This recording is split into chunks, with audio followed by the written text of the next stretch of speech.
Hello, everybody, and welcome to Dungeons and Drams. I am your host, Bill, the DM, and I'm joined here by my lovely guests, Ed, Molly, Clifton, and Jason. Hey, guys. Hello. Hello. Hopefully everybody enjoyed that the new little intro video. I felt like the old one was a little too long, and, I wanted to update it as the campaign goes on. I think I'll probably continue to do this, so it's kind of fun. I love the ship sailing. That was a nice touch. Well, thank you. I caught that, and I was like, oh, this is a little bit of a prequel to our journey ahead, and it was kind of cool. Absolutely. Yeah, I was like assuming the music was great. The snake was a little creepy. Oh yeah, the snake is always good. Sunday evening scotch, enjoyed it. So awesome. Hey everybody in the chat tonight. Thank you guys for joining. As usual, I'm gonna go around the room and just talk to people about what they're drinking, but I'm gonna bogart the conversation first this time, and I'm gonna pop a brand new bottle. So this is the Deanston Virgin Oak. I actually just picked this up a couple days ago, specifically because last week on the stream, Clifton was talking about it. Or specifically Deanston, and I was like, I want to find a Deanston bottle of some sort, and Virgin Oak was the only one I could find, but I'll go for it anyway. So here's a get. Let's get a little fresh pop. Beautiful. Nice. Oh, that's a good one. That was definitely a good one. Hopefully I was a good influence on you. I think you usually are, but we'll see. All right, so while I am giving this one a minute to rest, what are you guys up to tonight? What are you drinking tonight? Well, I am drinking a beer, which is Drecker's Perts. I think that's how you're supposed to pronounce that.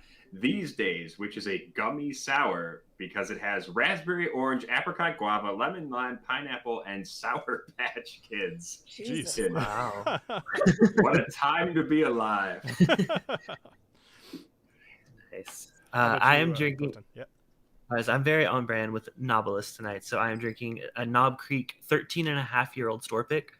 This is from OBC Kitchen in Kentucky. Thanks to my friends Swan and Fred for giving me this sample. So I've already drank half of it on a podcast, but I've been missing it since recording that, so I gotta drink the rest of it tonight.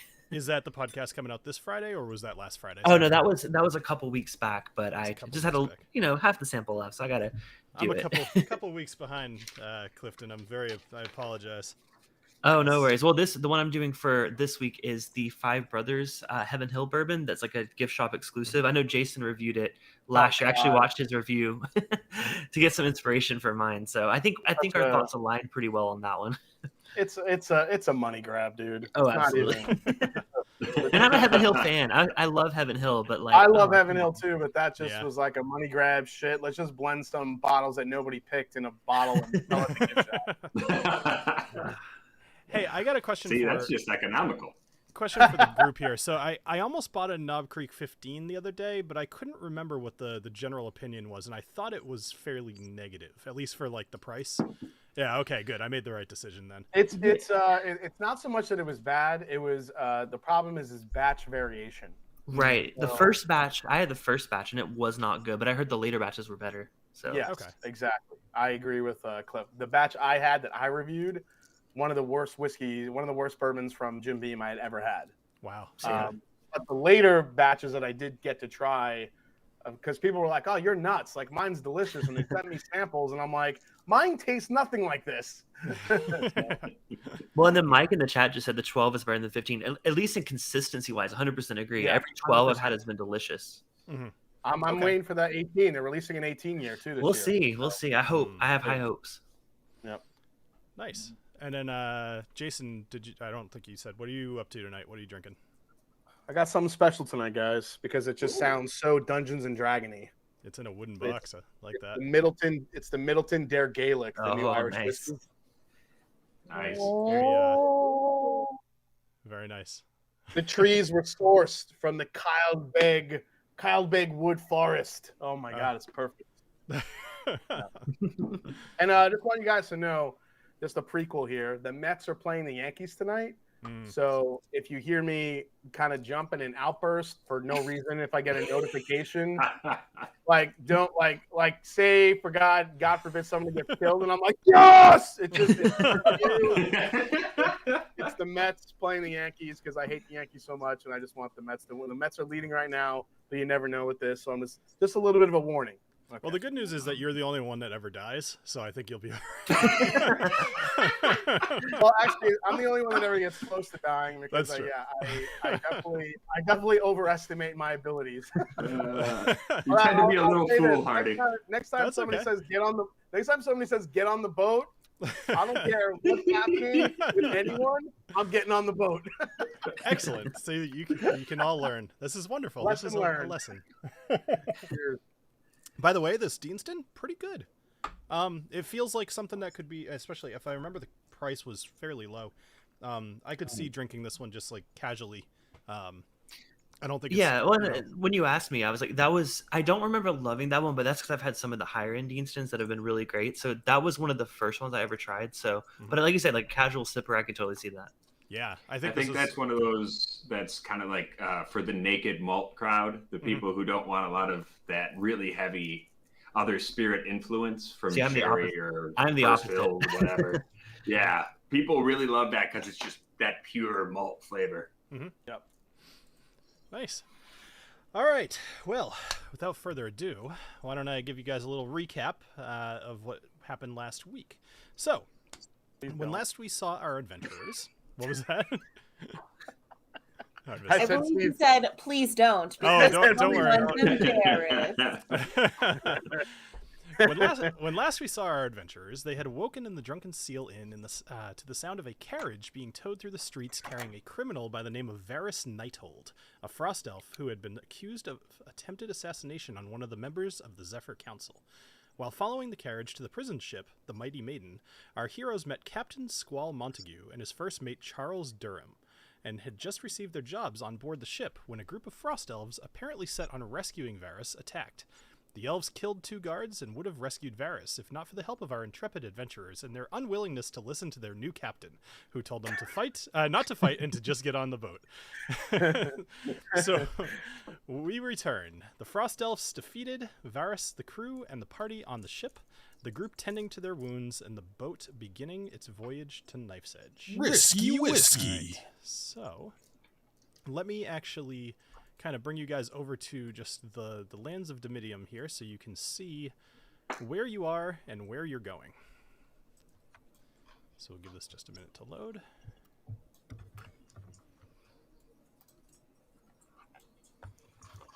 Actually, I wonder if... I see the map right now. The stream, of course, the stream user didn't come over, because why would it? All right, I can drag you over here. Right click. Pull to scene. Let's see if this works. I see it change color. It's flipping out. It's flipping out. It's flipping It out. wouldn't be the first 15 minutes if we didn't have I some know. sort of issue. I swear. It's ridiculous. All right. So let's pull to scene one more time, because it does look like it was maybe... sometimes when we start this thing, I have the game up for a little bit, and then there we go. All right, it's coming over. Excellent. So, you guys are right about here in Alowith Harbor. You just left. Giant hand.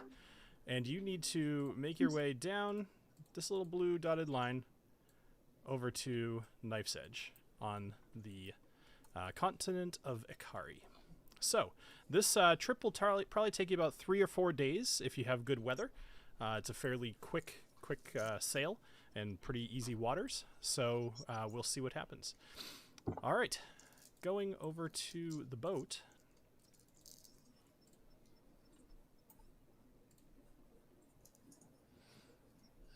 All right, so you guys are now here on the Mighty Maiden. You are out in the ocean. Ooh. And the background is moving. Woo! Ooh. I'm just glad Fancy, there's lifeboats. fancy. Oh, it's cool. I'm singing Downeaster Alexa from Billy Joel in my head.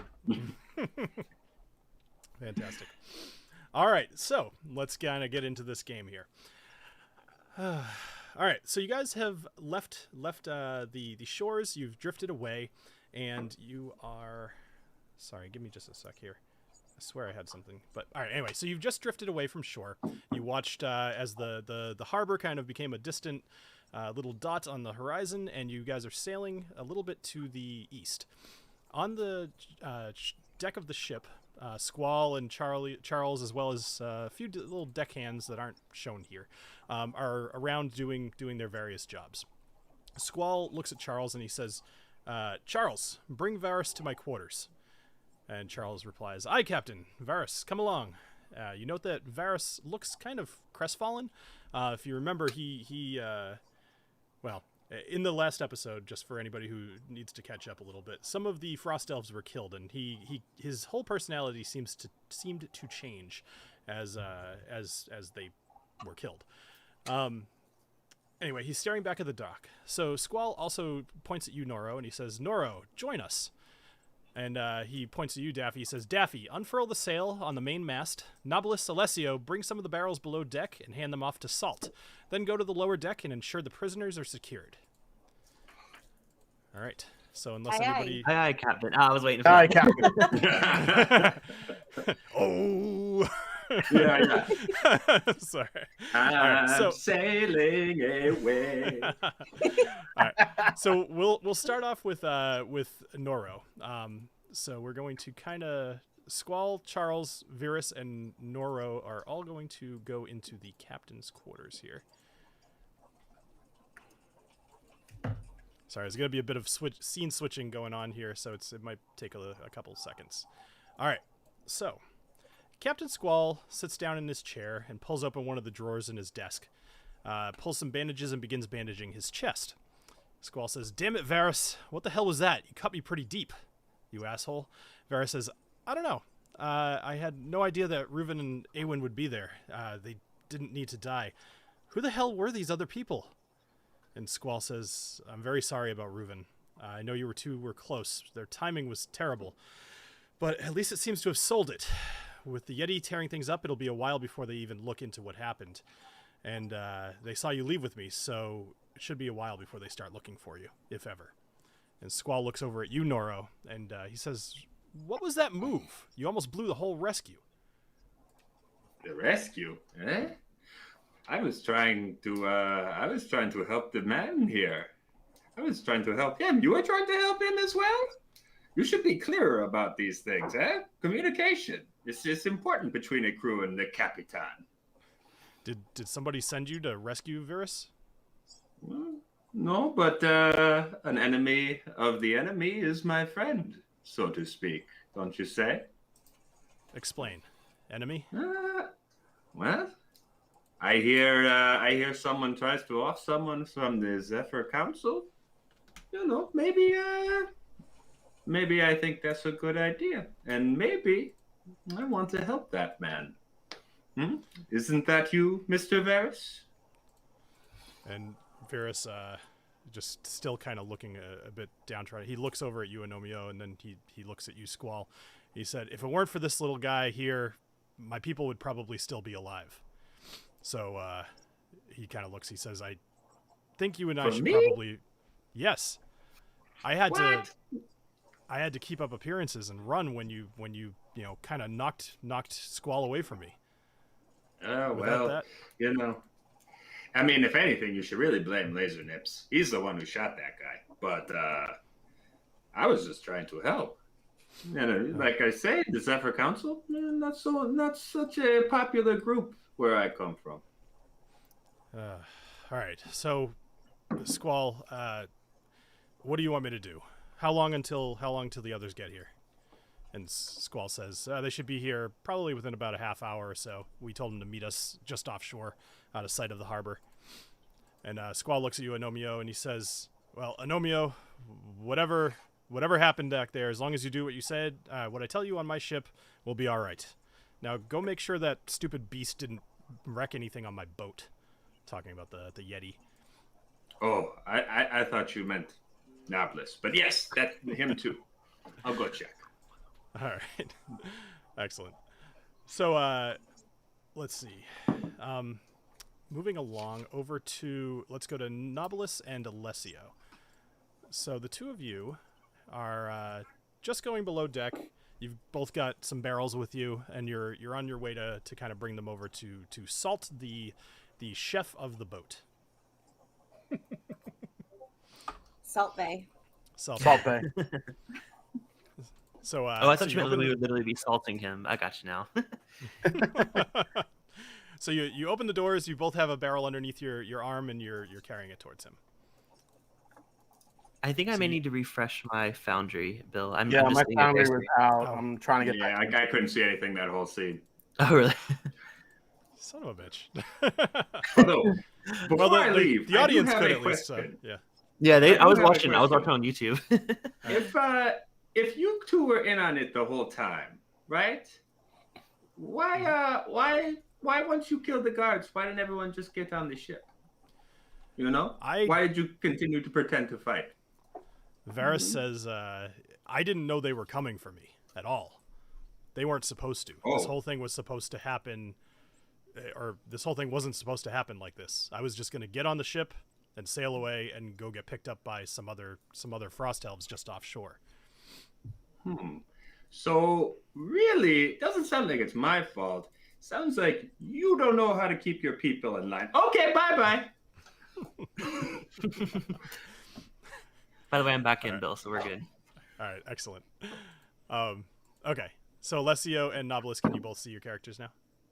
Yep. Yeah. I am Okay. in, and I see Mr. Salt with his war fork. It sure does. So Salt seems to be starting to cook dinner for the crew, and you hear him kind of hit the table.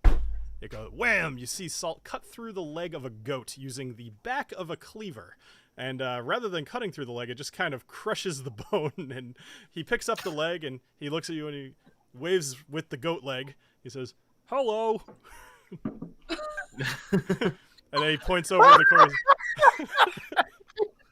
Just that whole picture in my mind. He's coming off like Sloth from Goonies. Hello, Jones. Yeah. He points over to the corner and he says, "Barrels go over there." I love him so much more with his voice now. Hello. He's like, It I want sounded a little bit Arnold-esque at the end of that, Bill. You got to be careful. I don't know what you're talking Yeah. about. This is how he sounds. It's a little. It's like half. It's like half. Like you know, it's half Sloth and half Lenny from Mice and Men. Oh shit! All right. Anyway. So I get. Hey, Knobolas. I think we should. Let's. I guess we should bring these barrels in, but I'm staying far away from that war fork of his. Yeah. Also, I don't know why I was picked to carry barrels. I'm like the weakest of the whole group, but let's do it. What do you mean, dude? Look at you. Look at you. You're all ripped. Well, it is a bit of a facade. It's all glamour muscles. It's, it's all glamour muscles.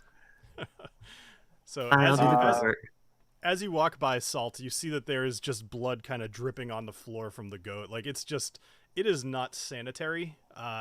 But he seems to be taking a lot of pride in what he's doing. He's meticulously trying to beat this goat apart. He doesn't like. He's using the wrong side of the cleaver. I'm not sure if I made that clear. Yeah. But it seems I was to gonna say, be working. Yeah, Alessio, if you want to like guide him with the ways of your rapier, I mean, Yeah. So Salt, where are you from?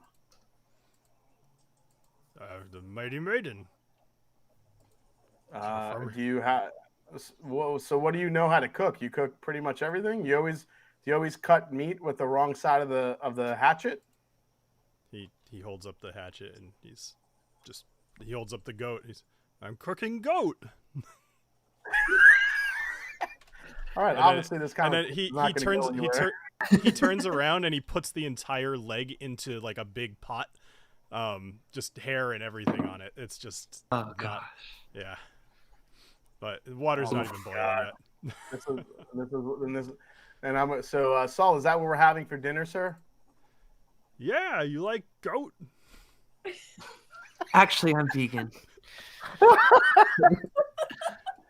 Maybe we should have Knobolas give it a nice sear with his laser nipples. I can sear the hair right off the leg. He Saul, is there actually anything- he yeah, looks is there at you when anything you else say, you he's, need? "No, I'm the cook. No touch my food." Okay, baby Ruth. Anything else you need besides these barrels, my good man? No, thank you. He kind of goes back to what he was doing. He's Okay. basically as far as he's concerned, you don't even exist anymore. He's right back into what he was doing. All right, Knobolas, let's. You want to get out of here? Yeah, I hate that we're both almost dead, so we're probably gonna have to eat whatever he's cooking to survive. I'm with you. Yep. All right. All right. So actually, so you guys, if you want to go, well, so the captain had told you to go deliver these things to Salt and then go check on the prisoners. It's up to you whether you actually want to do these things. Yeah. So we have to go down. We have to go down in the galley, correct? Correct. Yeah. So basically over here. It's All right. Yeah. like I Let's, can bring you. let's go down. Yeah. Move us down there and let's go check on them. Sure. All right. So you guys kind of make your way through the rest of this monstrosity that is the chef's kitchen here. So you find yourself down on the third floor of the ship. It is a very large ship. It's actually pretty comfortable as far as ships go. And this is kind of where all the crew sleeps. There's a number of hammocks hanging up. Yep. So as you kind of move through the cabin, I'll just kind of help you out. So you head a little further towards the back of the ship, and you're getting over to where they keep all of the prisoners, and you see a number of them in the cells. Mm-hmm. So there's 4 different prisoners in locked cells anyway. There's Cohen, who you recognize as the actually no, I'm sorry, neither one of you would actually recognize this guy. But you know what? Whatever. I already did. So they told you what he would look like, and he's the only human here, so kind of makes sense. So Cohen's in the top right one. You guys recognized Vutha, who's in the bottom right, and the other 2 are unknown to you. Actually, Knobolas, I'm not sure that you would recognize Vutha. I don't think that you've met him yet. Okay. I would say I recognize Cohen, but I forget where we met him in our previous journeys. Mm-hmm. All right, Knobolas. I guess you want to let's talk to these guys. Let's see. Yes. You pick. You go first. Well, let's talk to, since we've met the Dragon Breath before, or is that what they're referred to as? I forgot what they're called. Dragonborn. Dragonborn. Yep. So as you get closer to Vutha's cell here, he looks up and he sees you, and he immediately gets on his feet and just charges at the side of the cell. He says, "Alessio, you son of a bitch! You put that stone in my store!" And Vutha grabs the bars of his cell, and you hear them starting to creak under his strength. They're holding, but he is pissed. And you see him take a step, kind of half a step back, and he breathes in deeply. I would like both of you guys to make Constitution saving throws. Oh, God. Is he going to try to burn me to death? I was like, I was about to step out of the way. So Constitution. Wait, an ability check or a saving throw? Saving throw. Okay. All right, I got 22, so I'm good. I'm good. All right, not bad. So Vutha actually he sprays acid. He kind of and dragonborns have this inherent ability to be able to kind of mimic like a dragon's breath attack, and so he shoots this big stream of acid out about 30 feet. And let's see, what did you roll? I'm sorry, I missed that. So 22 and a 14. Yeah. All right. So you both save, and actually he only did a couple of points of damage. So you both take 1 point of damage as the acid kind of flies in between you. A few little spots kind of landing on your skin, taking a little bit of damage. It's only just it makes sense that we're down in a ship. There's literally people in cells, and we somehow get damaged. Leave it to us. Leave it to us. Wah, wah. Wrong choice. That's okay. All right. So anyway, he says, "You son of a bitch! Now I have to go to Knife's Edge, and it's all your fault." I don't know what you're talking about, sir. You were in with Nexori. She told me that you put the stones in my store, and they were listening in. This Dean's that's good. Well.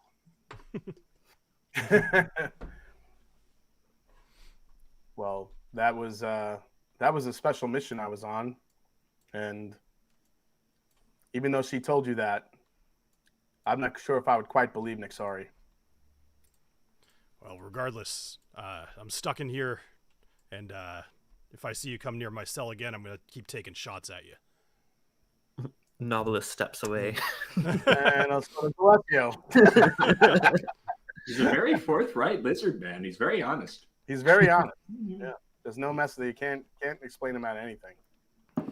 All right, who's this guy with the one pointy ear? All right, so this is he introduces himself and he says, "Hi, I'm Tanston Fizzlespan." Sorry, I didn't. He sounded a lot like Salt Tanson. My God, that wasn't the voice I intended to do.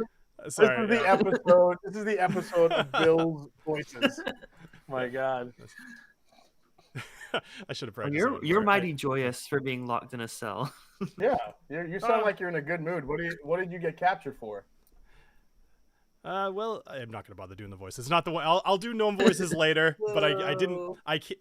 Fine, I'll try. But all right, hold on 1 second. Hello. All right, I got it. All right.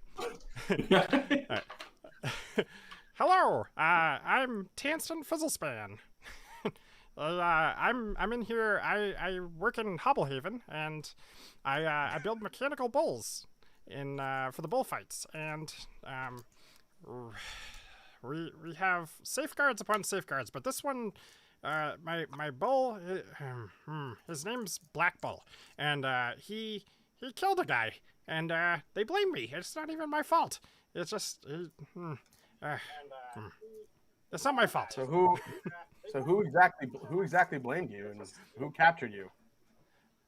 Well, I mean, when your bull kills somebody in the ring, it's pretty obvious because there's a lot of people watching, and the guards came, they arrested me, and I was questioned as to why it killed somebody, and now I'm sent here, and you know, I've got lots of experience with explosives, so they figured they'd send me over to Knife's Edge to help with the mining.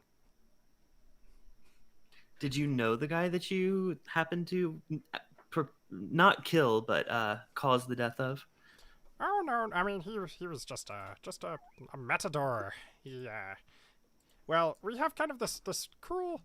I guess you'd call it cruel. We have this sport in Hobblehaven where people try to ride the mechanical bulls and see how long they could stay on them, and then they jump off and they try to fight with the bulls, and you know, usually it's a very fun thing to watch. If you ever go to Hobblehaven, you should go check it out.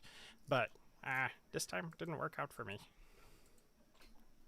I feel like this guy's pretty trustworthy. I don't know. I don't have any reason to doubt his story. So, what about you, Alessio? I don't know. Maybe we could talk to the captain about exactly what happened with this guy and see if we can maybe help him out a bit. Sounds good. What about Right. making our way around? Let's go up to Mr. Mr. Darkness. Not quite as attractive as me. Yeah.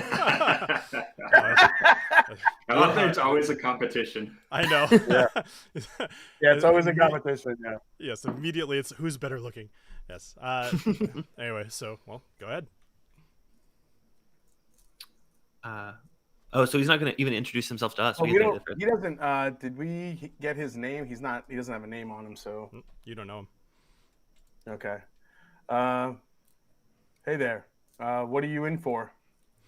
He's currently standing towards the back of his cell. I mean, these cells are not terribly comfortable. They're basically just hay on a floor and really nothing to do. And he's standing there. He's just trying to look composed. He turns around and he says, "Just leave me alone." Hey, you kind of look like some of the guys that attacked us there back before we got on the ship. You know any of those folks? He actually, well, do me a favor, roll persuasion, because let's get some rolls in here, because we're playing Dungeons and Dragons. Just him. Friggin' rolls in here. Here we go. Like a bakery. Get those rolls. I can't persuade anything. That's all right. So he actually. Knobolas, try.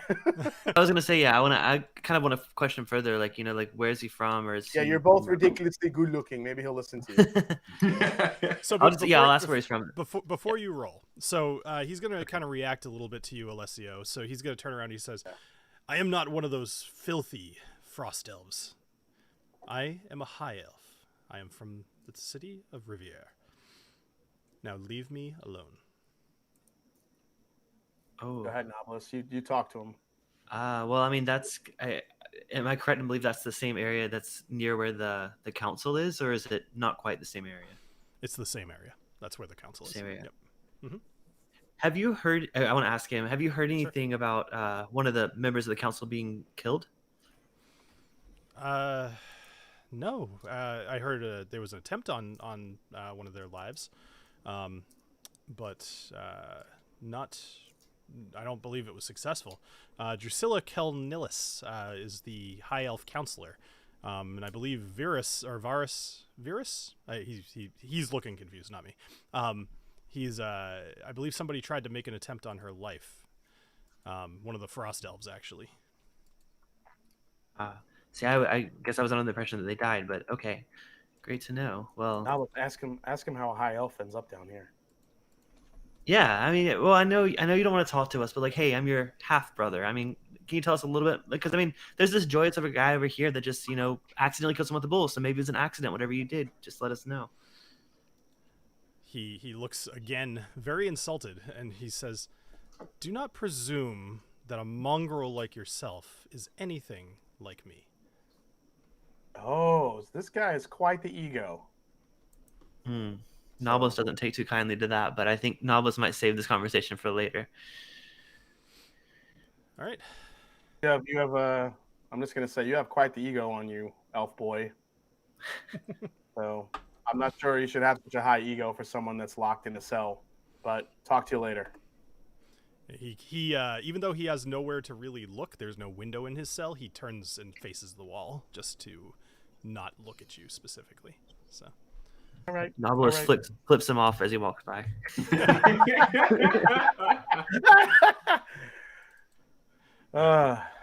So up next is Cohen. So Cohen is just for anybody who's catching up here. Cohen was encountered in the very first episode. He was attempting to rob the Golden Stables. And Agnomeio actually had a little interaction with him where he severely embarrassed Cohen in a wonderful way. And Alessio was given an assignment to find Cohen, and I'll leave the rest a mystery here. So are you the one they call Cohen? That's me. Why are you down here? I got caught up in the Golden Stables. How do you know who I am? Yeah, that doesn't really matter. Okay. You know where you're going right now? I presume Knife's Edge. I'm pretty calm. Are you happy you're going to Knife's Edge? Not at all. It's not a good life over there. What am I gonna do? Break through the iron bars here? Seems like pretty harsh punishment for attempting to steal horses. Well, Yeah, whose horses did you steal? It doesn't matter whose horses they were. It's just this is not the first time I've been caught. I think it was just one too many. And Oh, so you're a repeating offender. Exactly. I'm glad you admit it. Not much use in denying it. I'm already on the ship. It's got a point. So what do you know about Knife's Edge?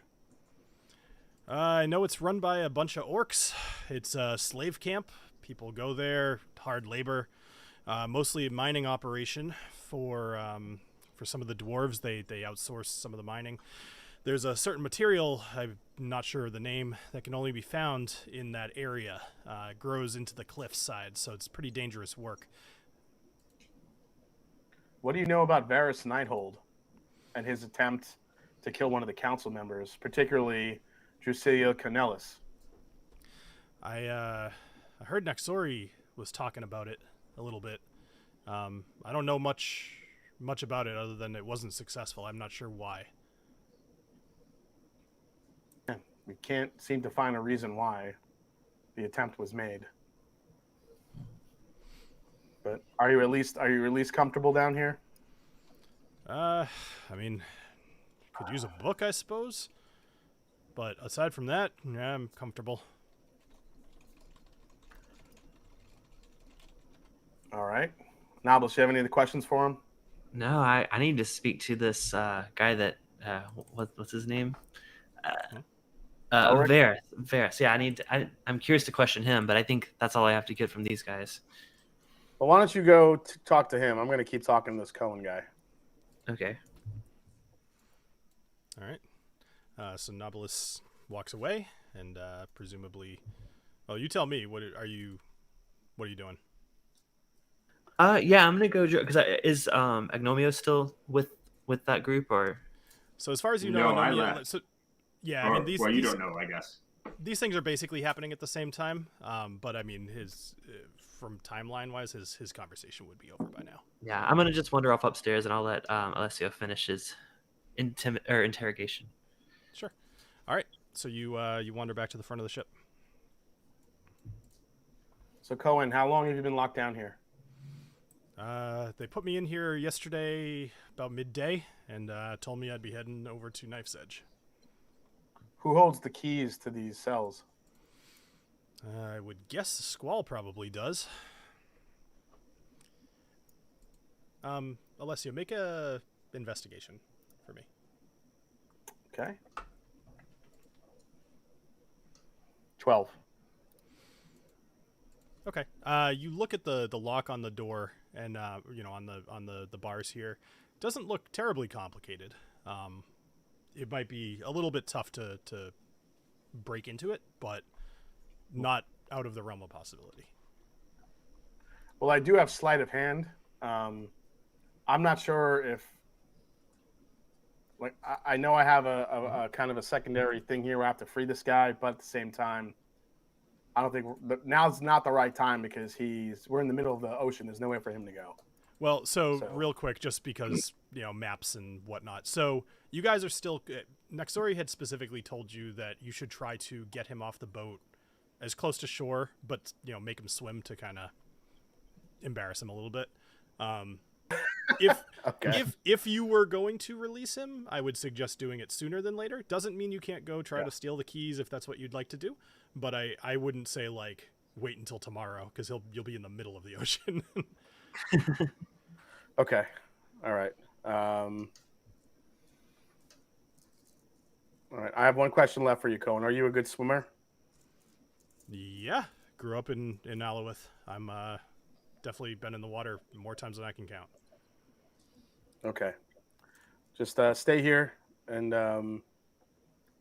you might see me back here in a little bit. So sure. I am not going anywhere.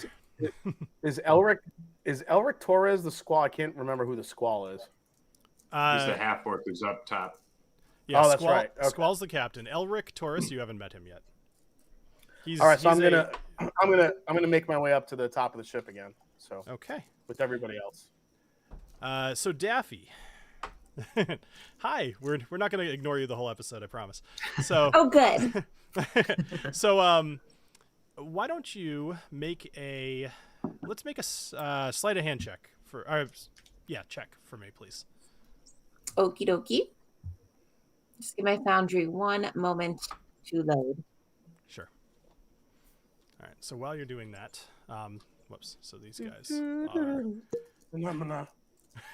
Yeah, for anybody listening, so friggin' Ed was singing that while he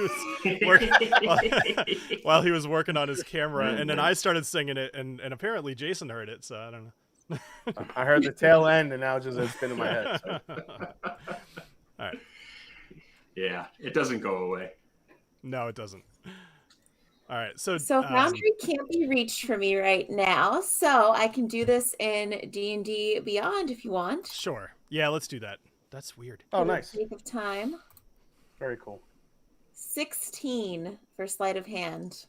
All right, no problem. So this is kind of going slightly back in time a little bit. So you were given the order to kind of climb up the mast here, to unfurl the sails, and to see how things are going. You're doing fantastic. It's between this and the barrels and everything. You are taken to the ocean No problem. You're very good at following commands, apparently. So maybe all that time in the paladin order. So the sails unfurl. No problem. You're able to tie off everything that needs to be tied off. Make a strength check for me. Okay.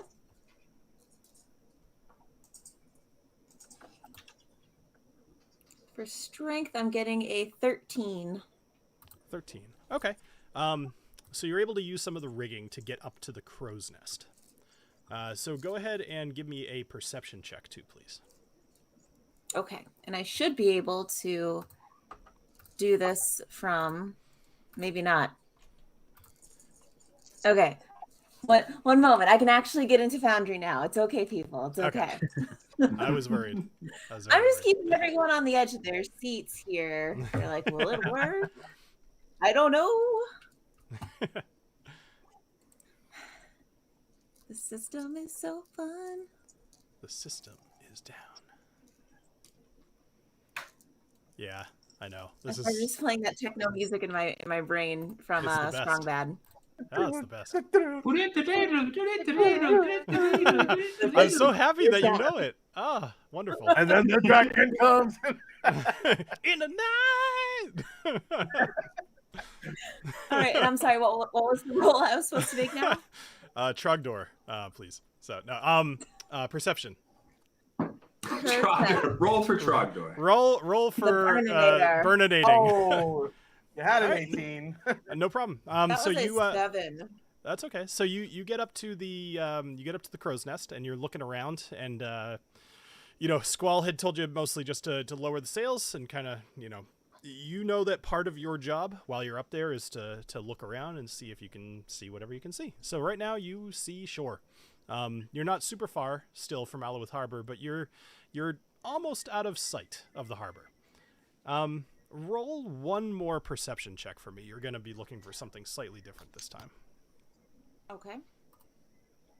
Let's see what my elven eyes can spy. Nice. Ooh, Fantastic. 19. I see something. So you see that one of the buildings on the harbor, like right on near the docks, is actually on fire. And you see a little white dot kind of moving very quickly across the piers. So it seems that the Yeti is probably still just wrecking shit. So, we'll see how what that affects. All right. Just pretend you don't see that. Don't worry. Yeah, no. I'm not All right. stressed. So, would you like to stay up in the crow's nest, or would you like to do something different? No, I think I'd rather, since I haven't really seen anything of note, I don't think I'll be sharing with anyone that I saw that crazy fire. I'm going to pretend that was just something far off in the distance, not to worry about. I'd rather be around people. Okay, so you're going to climb back down, or? Yes, I will climb back down. Okay. No problem. So you climb back down, you're on the deck here, and just kind of doing your job. You're supposed to be inspecting the ropes, you're making sure everything is tied up tight. And for the moment you're doing what you need to be doing. All right. Cool. Alessio, so you just come up to the main deck here. Yep. So you're now near Agnomeio and Daffy. Actually Knobolas would be up here as well at this point. So actually you guys basically you're all together now on the main deck. There's nobody else on this area of the deck with you.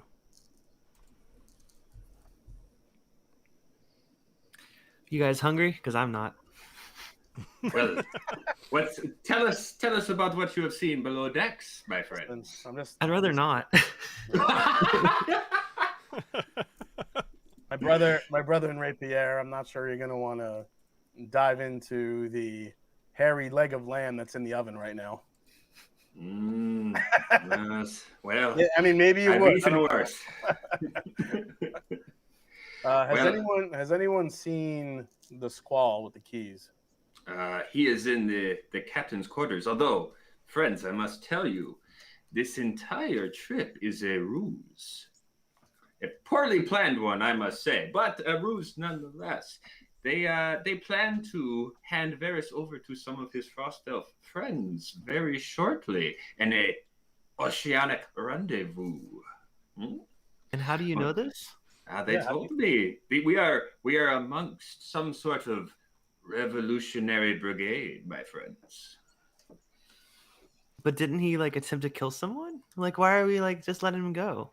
Well, you know, my half-elf friend, the Zephyr Council is not so popular all places. Some of us would rather see them without their heads.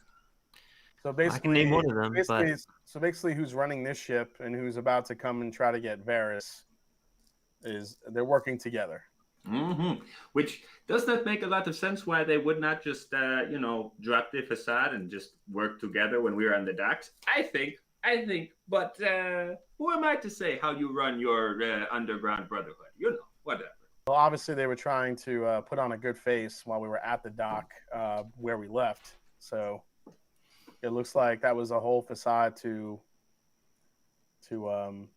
it's like you said, it's a ruse to get Varys off this ship safely. So look over at Daffy and be like, did you know all this? This is news to me. I was just minding my own damn business in the crow's nest. I'm still recovering from almost dying by Yeti. All right, we may need to see what else out we could find from the captain or the squall. So let's. What of the other prisoners?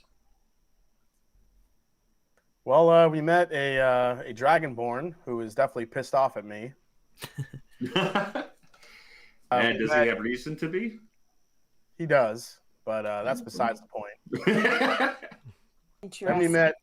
Then we met a sheepish little fella who kind of sounds like Jar Jar Binks and an elf at the same time.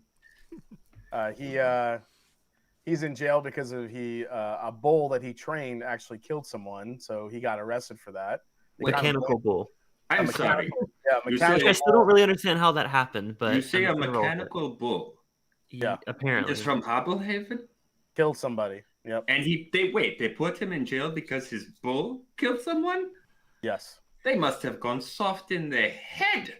No, this will not do. And I run downstairs. Yeah.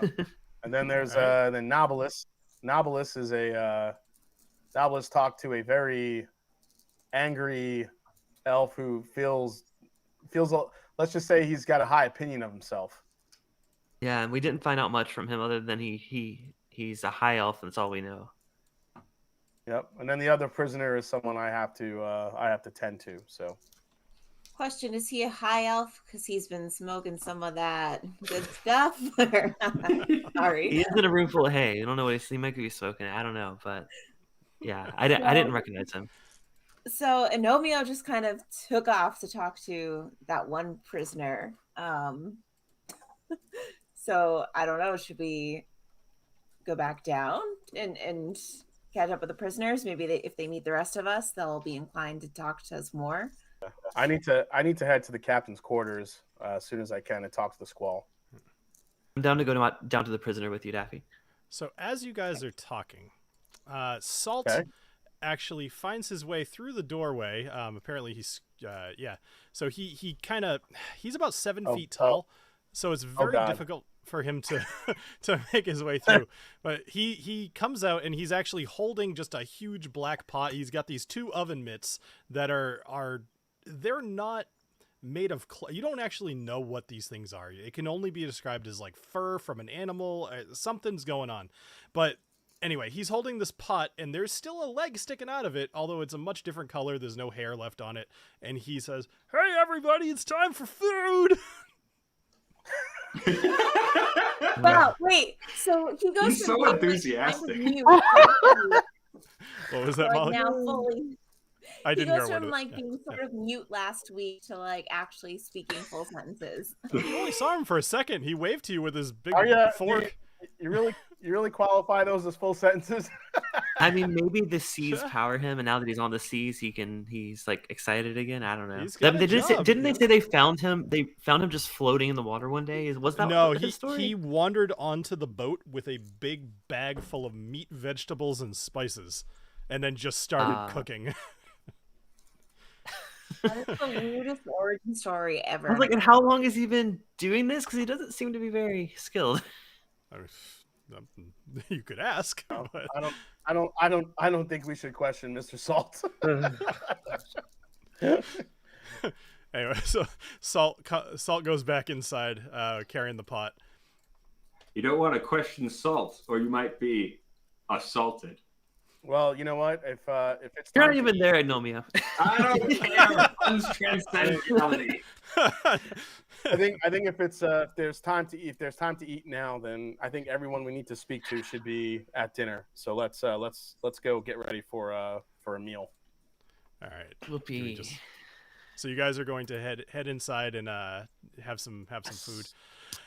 All right. So Squall and Charles, while I'm setting up the scene here, Squall and Charles head into the what do you call it? I guess the galley. You guys all actually not Agnomeio. The several of you tokens. Don't worry, I know you're not. Let's all go to the galley. Let's all go to the galley. All right. So it's a pretty small galley, despite the fact that it's a fairly large ship, not exactly made for group meals. But Salt is handing out bowls full of stew. There seems to be pretty big chunks of meat, and it actually looks pretty good. There's occasional piece of little white hair floating in it, but that's about it. So Agnomeio is below deck, presumably. Salt is still in the kitchen, and Squall and Charles are sitting at the table, along with... That's not the right guy. Sorry. Along with Elric Taurus, who is... he introduces himself as you walk in. He says, "Hey, everybody. You guys must be the new recruits. My name's Elric. I'm the ship wizard, and welcome to the ship. Welcome to the Mighty Maiden." I'm the ship wizard. Ship wizard. That's a role I didn't know existed. Yeah, tell us what a ship wizard does. Well, there's lots of things that magic can fix that hands necessarily can't fix either enough or quick enough. I can take care of that if there's any sort of pirate attack. Doesn't hurt to have a magic user on board, and hopefully there's not a whole lot that I do that you'll need to see. Oh, that's good to know. Yeah. Sometimes we get stuck. I can make a big old gust of wind to keep our sails going.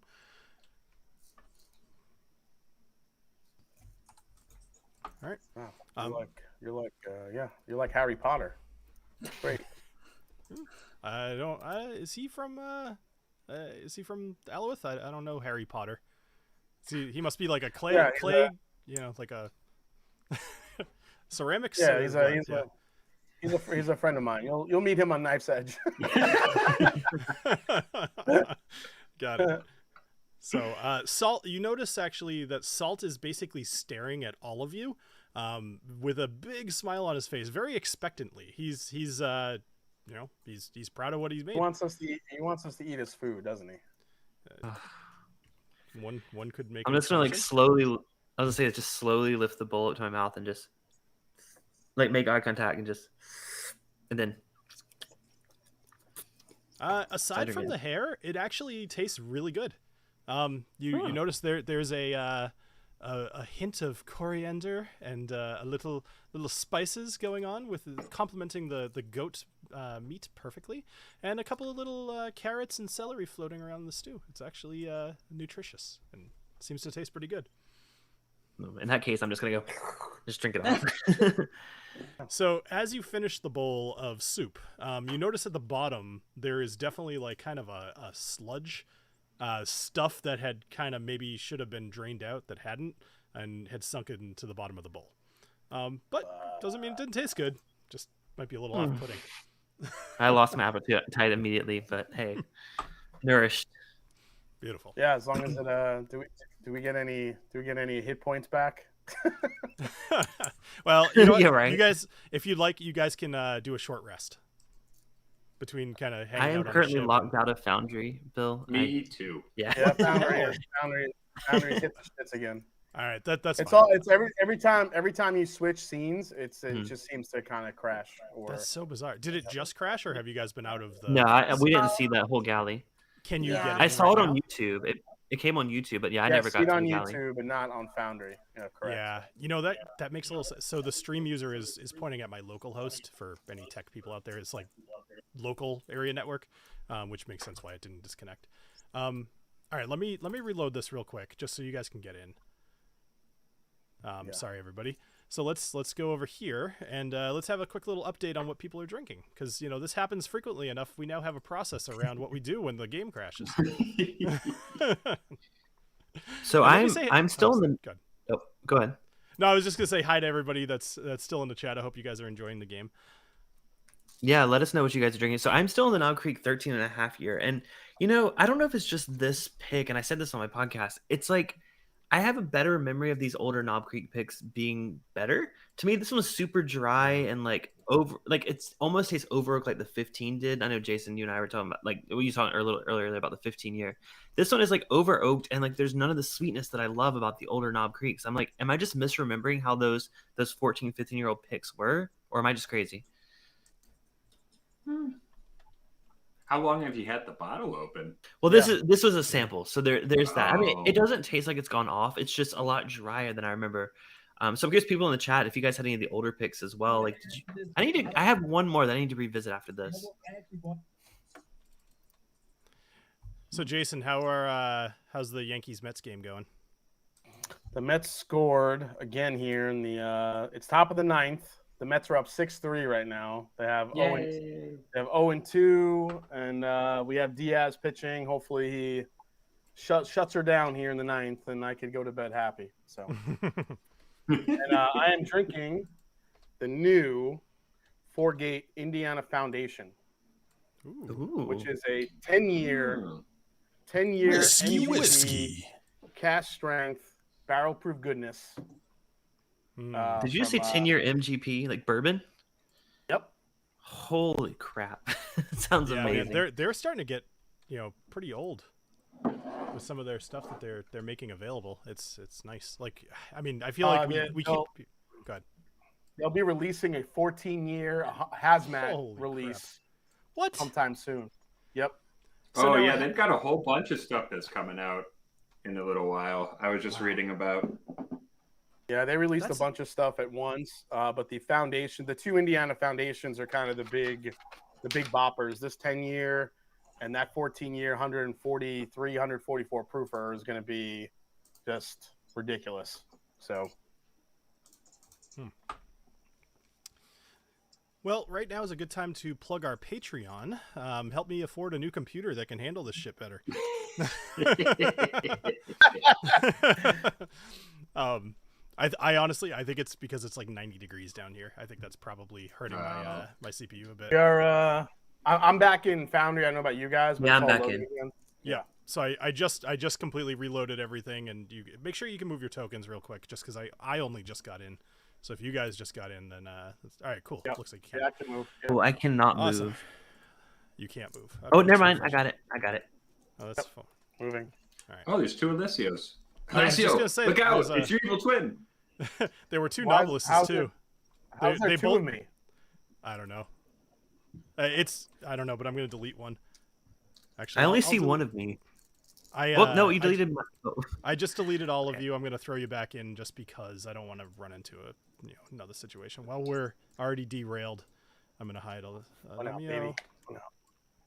Well, I can edit this out later. I just got literally chucked off the ship. Okay. Did you?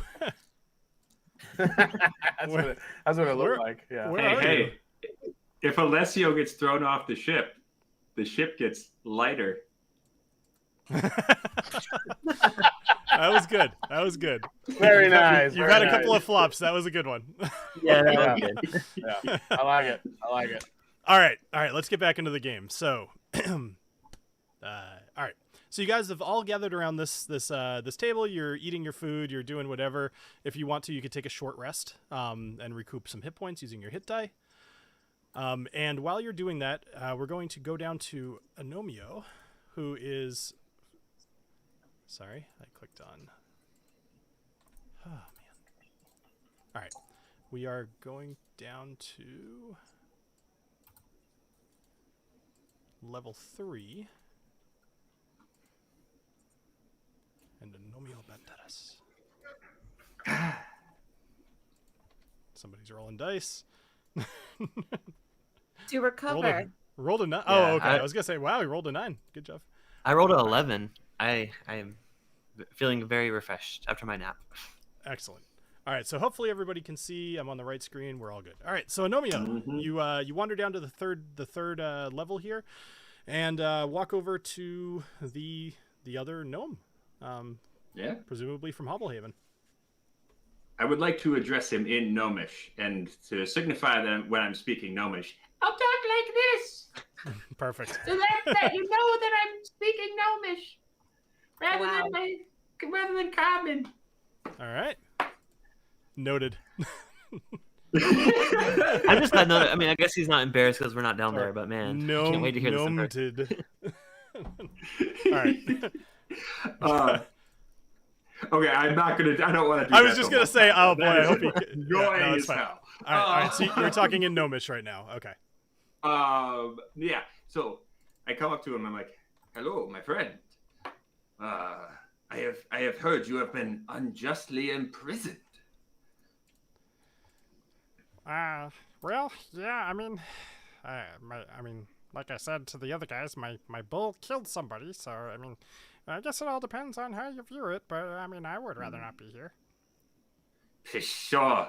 I tell you, my friend, when a gnome steps into the plaza with a mechanical bull, he takes his life into his own hands. It is no one's responsibility to save him, much less the engineer. You did your duty to gnome kind by making the best bull you could. And that man, lad, I don't care, whoever, died honorably as he should have. My friend, this is a grave injustice. I mean, to be perfectly fair, I wouldn't say it was. I mean, yes, you're right. It was noble, but it was probably embarrassing. It was. He really got killed. That thing had some sharp horns, but that is death in the afternoon, my friend. That is what a gnome lives for. This will not stand. I shall see you released. Well, hold on, sir. You're from Hobblehaven? I am. Have you not heard of the mighty Noro? Noro. Is that Come on, I'm a big deal. With a G? Yes. No, I make never the sign of never the G. No. No, I'm just. I get that a lot. I've actually. Your hat looks familiar, but I'm not really sure. Anyway, so if I'm gonna be honest, it's maybe a little bit more than just the bowl. It was maybe a couple of explosions too, and maybe a couple more than a couple explosions. So, yeah. Okay. Well, may I ask who or what you exploded? Well, all right. So you know how we have the elevators that go up and down on the side of the cliff, right? So those use like a big motor. Well, sometimes I would have to help fix those, and sometimes they would explode, and sometimes people would fall, and sometimes it was my fault. Oh, wow. You definitely deserve to be in prison. Okay. Well, I'll see you later. Have a good time in jail. Well, sir, well, I have a question for you. Do you think you could get me to maybe like a screwdriver or some sort of wrench, or... I mean, I'm looking at this gate here, and I mean, I'd really rather not go to Knife's Edge, because those orcs are kind of scary, and I'm not exactly, like, they're bigger than me, and I mean, you kind of get it. I don't really want to dig a hole in the ground anymore, and help. Yes, I see what you're saying. But on the other hand, you intentionally blew up other gnomes. Oh no, Yes? it wasn't intentional. It wasn't intentional. It was totally not intentional. Yeah, I don't believe you. I'm going to be honest here. Do you want to roll insight? Sure.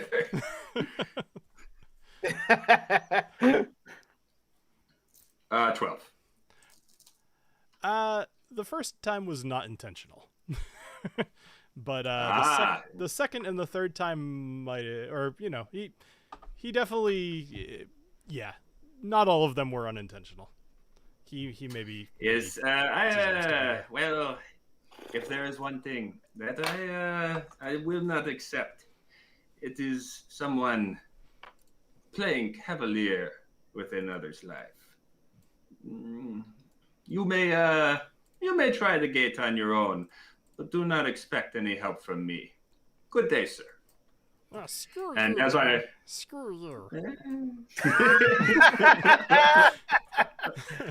And as I walk by, and I'll just tip my hat. Cohen, my friend. he looks at you. He's like, how the hell did you end up on here?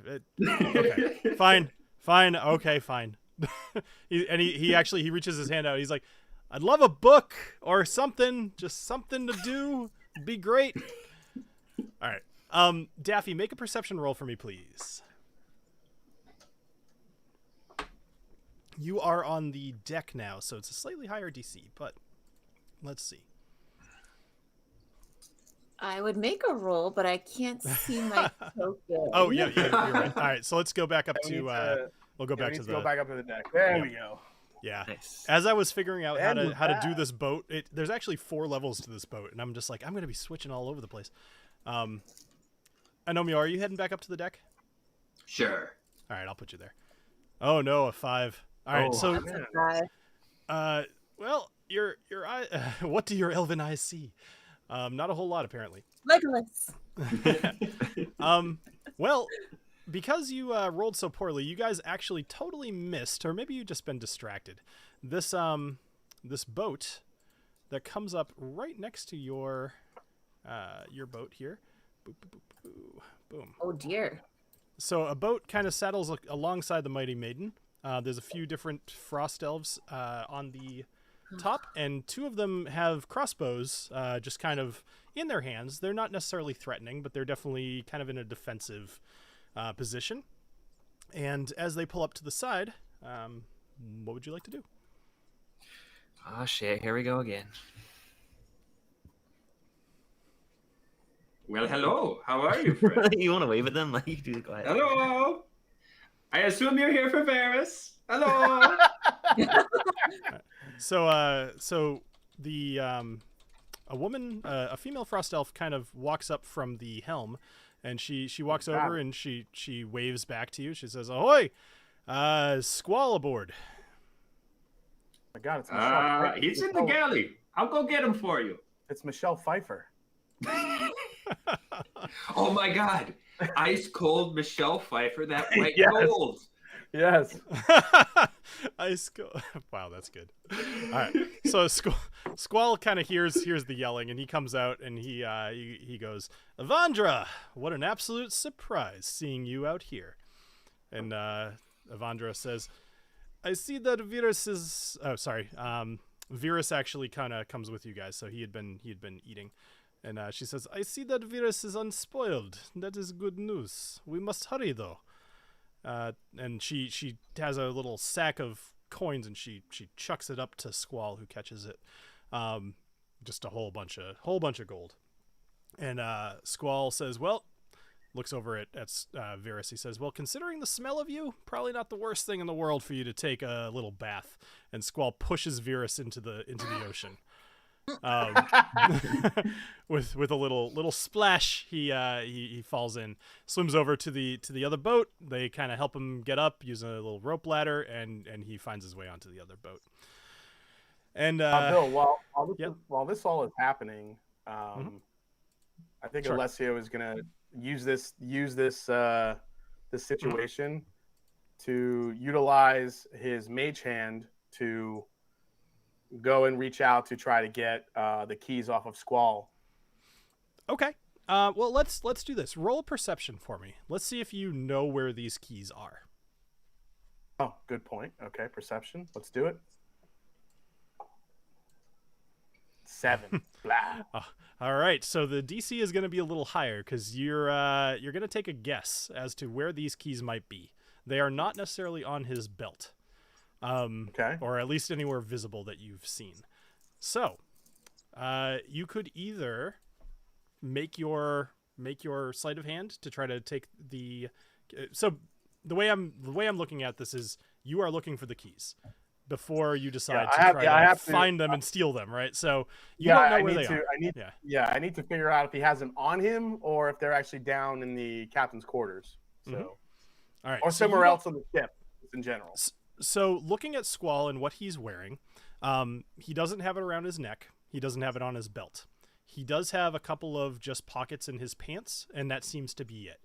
You made a perception of 7. I really can't give you a whole lot. So either it's in his pants pockets, or it would be over in, you could assume it would be in his captain's quarters or somewhere completely different. Your call. If it's not on his belt, because usually like old school keys, you would see a ring, keys hanging off. I don't see anything. If his pockets don't seem like anything is sticking out or bulging out of his pocket, there's nothing on his belt. He's not wearing it around his neck. I'm gonna make the educated guess that it's not on him. So I need to go somewhere else to find them. So that's fine. Okay. All right. So for the sake of this little interaction, we'll say that they have they'll have a little bit of a conversation, captain to captain, over the side of the ship. So tell me what you'd like to do. Me, Alessio, or the party? Yes, Alessio. Sorry.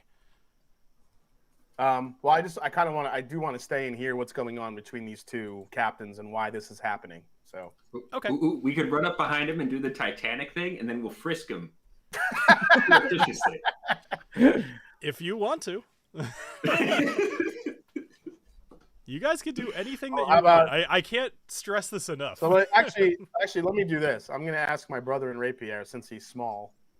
Agnomeio, I need to get the keys to free our friend downstairs. Any chance you could see any keys on Squall for me? Which friend? Because I have it on good authority that one of them is an arsonist. not him. What the hell was his name, Bill? Cohen. Oh yeah, he seemed nice guy. A little too into horses, if you ask me. All right, so Agnomeio. Let's make a perception roll with advantage. Sorry, no, not with advantage. Just regular perception roll, please. Just regular perception? Yep. 18. Oh, fantastic. Damn. All right. So, you know for a fact it is not on Squall because you've actually been kind of eyeing everybody. You're a little bandit. You've got some skills. So you earlier noticed that Charles actually has a key ring on his waist, and you spotted it. No problem. So Charles is actually still in the galley. Okay. I whispered to my friend Alessio, brother. Yes. Your friend, what you seek? Oh, we keep walking past each other. This the ship. It's so topsy turvy. I don't have my sea legs. Maybe while the captain is distracted, you should go down to the galley and check out what Charles has on his hip. I think I see something. Thank you, my brother in Rapier. That's where I will go. Beautiful. All right, so I'm going to assume that you're heading over there. So we're going to put a quick little stop to the outside interactions, or at least, maybe they're not all that important to what you're doing. So let's hide some people. Salt is definitely still there because he doesn't know what else to do with his time. So Alessio, you walk through the door to the I guess you'd call it kind of the front of the ship. Into the galley, and Charles is still sitting. He's eating his soup. He's actually savoring it.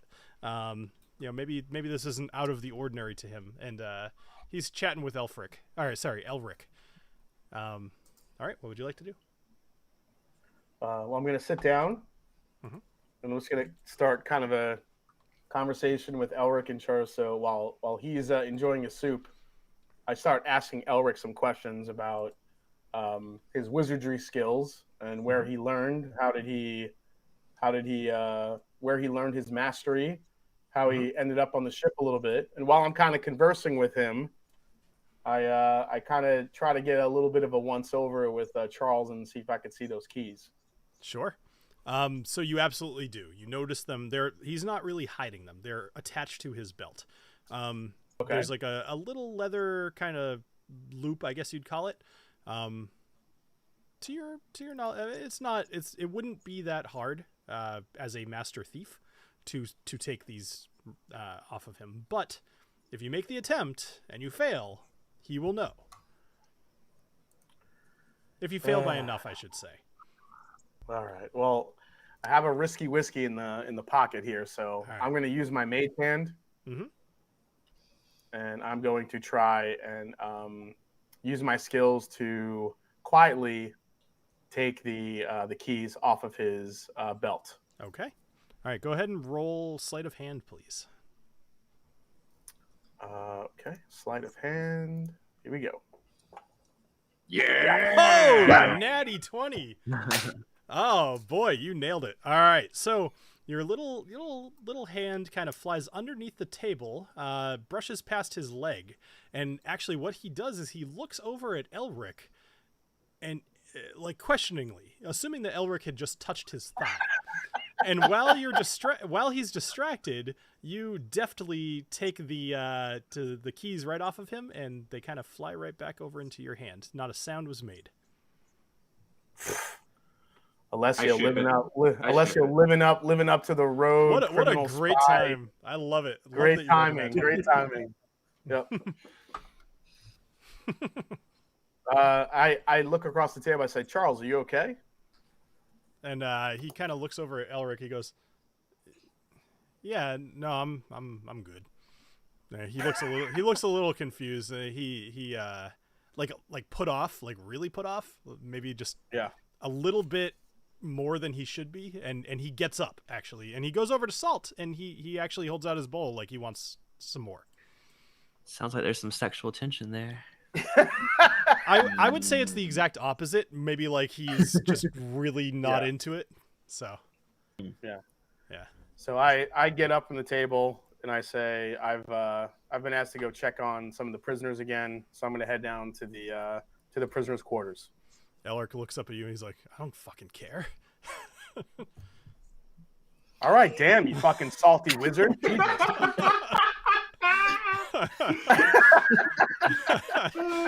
All right. I feel like Salt switches personalities more times than anyone else in this entire game. Yeah, I'm gonna go hang out with Salt then, you Elric dickhead. All right, let's go. Oh, I did have a question about Salt. Sure. Yeah. Is he Jewish? Because then he'd be kosher Salt. No. Come on. Come on. Well, actually, we're in the ocean, so technically he's sea salt. He would be sea salt, yeah. He'd be sea salt. All right. So I want to make sure we keep this into time. So Alessio, you are on the third level of the ship, and you have the keys in hand. What would you like to do?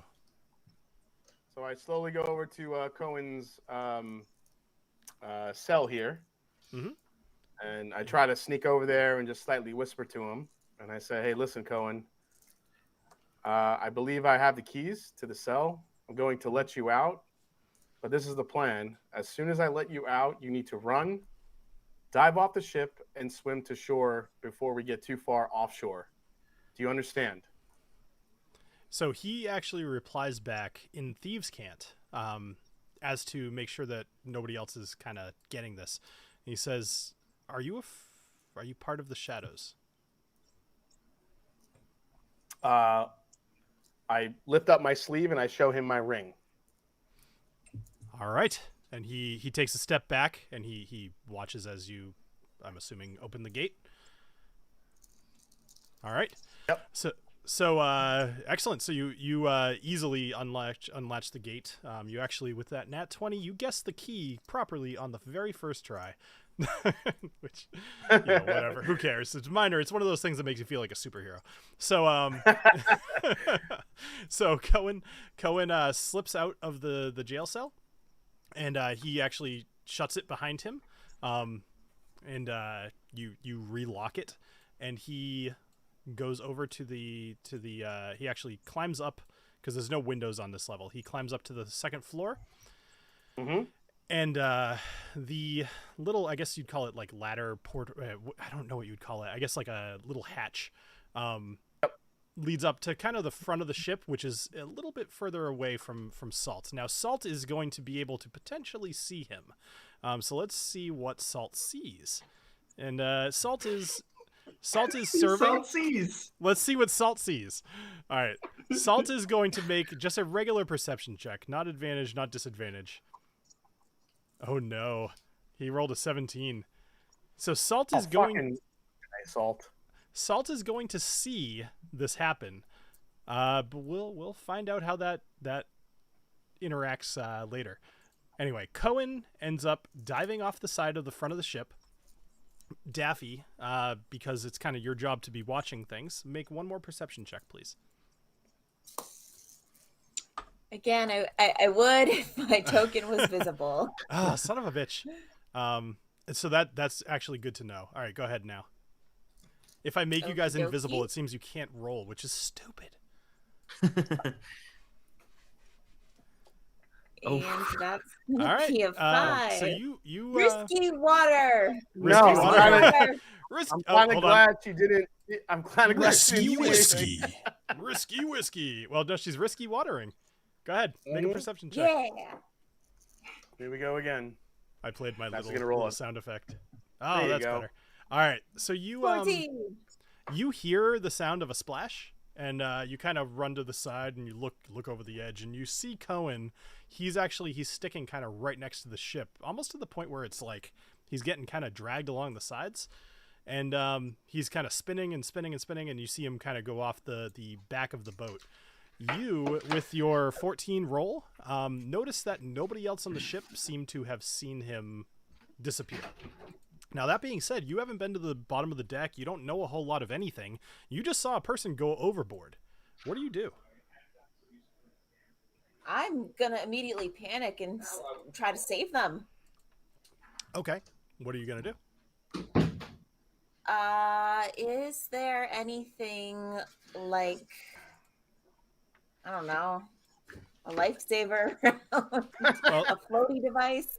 Sure. Yeah, so I mean there's let's say that there is some sort of flotation device on the side of the ship for just such an occasion. Tied to a rope, we'll call it a life preserver, and you throw it overboard and you watch Cohen ignore it completely. I'm gonna say, hey, like you might drown. Please grab onto this. I'm trying to save you, man.